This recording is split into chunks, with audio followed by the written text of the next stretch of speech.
పేరు గాలి సైదిరెడ్డి అండి. మాది నల్గొండ డిస్టిక్ పెద్దవర మండల్ కొత్తగూడెం విలేజ్. గత సంవత్సరం నుంచి రొయ్యల చెరువులు సాగు చేస్తున్నాను. ఒక 5.5 నుంచి 6 ఎకరాలు వ్యవసాయం చేసే తరిపొలాన్ని చేపల చెరువులు చేయడం జరిగింది. ఈ చెరువులకు మినిమం ఒక 30 నుంచి 35 లక్షల రూపాయల దాకా ఖర్చు వచ్చింది. మేము ఆంధ్రలో బేసిక్ చేసుకుంటే ఆంధ్రలో 4 ఫీట్లు 5 ఫీట్లు తోముతారు, కానీ మేము 10 ఫీట్లు డెప్త్తో మేము పైన ఒక 15 ఫీట్ల హైట్ ఉంది. 25 ఫీట్లు టోటల్గా ఉన్న కట్ట పైన చూస్తే గ్రౌండ్ లెవెల్కి వస్తుంది. ఎప్పుడు నీళ్ళు 5 నుంచి 6 సందర్భం వస్తే సమ్మర్లో 7 ఫీట్లు కూడా స్టోర్ చేస్తున్నాం. హై టెంపరేచర్ ఉంటుంది, హీట్ వాటర్ ఉండు 7 వాటర్ హీట్ అవుతాయి కాబట్టి గ్రౌండ్ వాటర్ ఎక్కువ ఉంటే కొంచెం గ్రౌండ్లో కూల్ ప్రదేశం ఉంటుంది కాబట్టి ఎక్కువ ఉంటే బాగుంటుందంటే నాకున్నటువంటి నమ్మకం మీద నేను చేయడం జరిగింది. ఎవరు చూసినా ఇంత పెద్దగా చేయకూడదు అంటున్నారు, కానీ నాకు ఇంత మన కళ్ళలో ఉన్నటువంటి వాటర్ పరిస్థితి వాతావరణ పరిస్థితి చూస్తే ఇలా ఉంటేనే బాగుంటుందని ఒక నమ్మకం మీద చేశాను.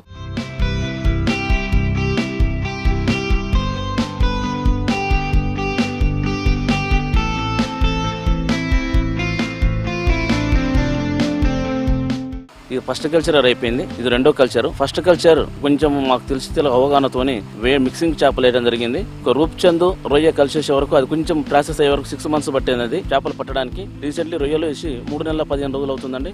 టోటల్గా ఇప్పుడు మేము వేసేది మాత్రం నేచురల్ ఆర్గానిక్ ఫీడ్, ధాన్యంతో తయారు చేసుకున్నటువంటి పదార్థాలతోని పిండిగా మీరు మన దగ్గర ఆడించుకొని అది తీసుకొచ్చి ఉప్మా రూపంలో భోజన రూపంలో మా దగ్గర వంట చేపించి ఒక వాటికి సరిపడా ఆహారం ఇవ్వడం జరుగుతుంది. 50-80 కౌంట్ 3 రకాలుగా కౌంట్ ఉన్నది ప్రజెంట్గా రొయ్యలు. ప్రజెంట్గా మాకైతే బాగానే ఉంది, కానీ దీనికి ఇక్కడ తెలంగాణలో 0 సాల్ట్ వాటర్ కాబట్టి కొంచెం ప్రాబ్లం ఎక్కువ అనిపిస్తుంది మాకు. ఫుల్ టైం 24 hours మనం అబ్జర్వేషన్లో ఉండాలి.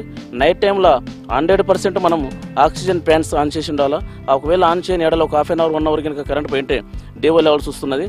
డే వచ్చినప్పుడు రొయ్యలు మొత్తం పైకి వచ్చి చనిపోయే ఆస్కారం ఉంది కాబట్టి కంపల్సరీ అబ్జర్వేషన్లో ఉండి నైట్ కూడా 4 ఉంటారు ఇక్కడ మా దగ్గర.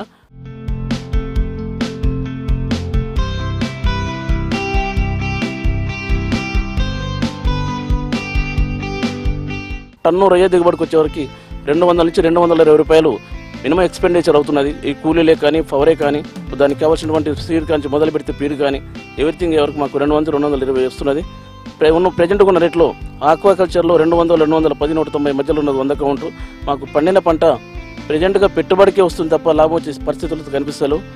ఇక ఎక్కడ కూడా రొయ్యలు సాగు తక్కువ చేశారని చెప్తున్నారు, కానీ రొయ్యలు పండించే లేకపోయినా కూడా మార్కెట్ ధర మాత్రం స్థిమితంగా లేకపోవడం వల్ల ఇబ్బందికరమైన పరిస్థితి ఉంది.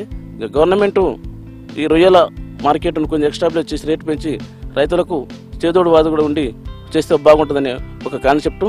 మరి మాకు ఏది వచ్చినా ఇక్కడ మేము అమ్ముకోవాలంటే కూడా ఆంధ్రకే అమ్ముకోవాలే పరిస్థితి తప్ప తెలంగాణలో అమ్మే పరిస్థితి లేదు. తెలంగాణలో ఇక్కడ రొయ్యలు కొనే పరిస్థితి కూడా లేదు, కనిపించట్లేదు. ప్రతి ఒక్కటి ఏదైనా కానీ మాకు రిస్క్ అవుతుంది. రిస్క్ అయినా ఫేస్ చేసి చేయాలని ఒక నా సంకల్పంతో నేను ఖచ్చితంగా చేస్తాను, పండిస్తాననే ధీమతోని నేను చేస్తున్నాను.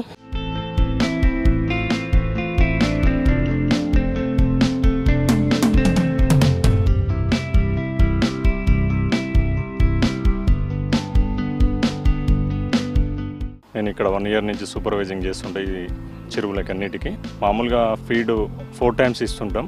మార్నింగ్ 6కు, తర్వాత 11 గంటలకి, 3 గంటలకు ఒకసారి, సాయంత్రం 5:30 నుంచి 6 గంటలకు ఒకసారి ఇచ్చేస్తుంటాం. సాయంత్రం 6 గంటలకు ఫీడ్ వేసినాక మామూలుగా ఆక్సిజన్ కోసం ఫ్యాన్లు ఆన్ చేస్తుంటాం ప్రతి దాంట్లో అన్నిట్లలో. మేబీ కరెంటు కూడా లేదనుకో జనరేటర్ ఎమ్మటే వితిన్ 1/2 hourలో జనరేటర్ కూడా ఆన్ చేసేసి జనరేటర్ మీద నడిపించేస్తుంటాం. వాటర్ లెవెల్స్ కూడా 1 week ఒకసారి చెక్ చేసుకుంటూ 10 daysలో కానీ అంటే రీసైక్లింగ్ చేసుకుంటూ ఉన్న వాటిని బయటికి పంపిస్తూ మళ్ళీ కొత్త నీరుని దీంట్లోకి పెట్టిస్తూ కింద వాగు నుంచి సప్లై చేసుకుంటుంటాం అన్నమాట వాటర్ను కూడా. టోటల్ ఓవరాల్గా సాల్ట్ కూడా చల్లించుకుంటూ దీన్ని రీసైక్లింగ్ టైప్లో చేసుకుంటుంటాం అన్నట్టు.